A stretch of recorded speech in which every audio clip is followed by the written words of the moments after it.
One-man Commission of Justice retired BP Katake on Tuesday informed that there are over 30,000 coal mine openings spread across the state, some very remote, and unless these are closed, it will be reactivated and illegal mining activities will restart.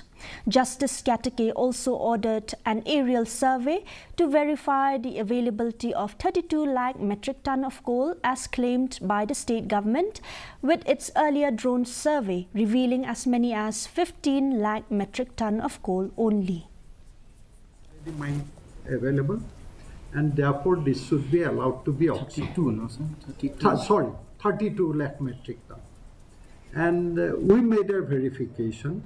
We didn't find 32 lakh metric ton of coal as stated in the Supreme Court, and we got it verified through the drone survey here.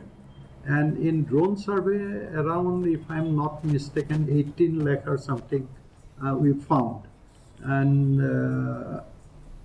that 18 lakh metric ton is treated as reassessed, re-verified, inventoried coal. The Ribhoi Youth Federation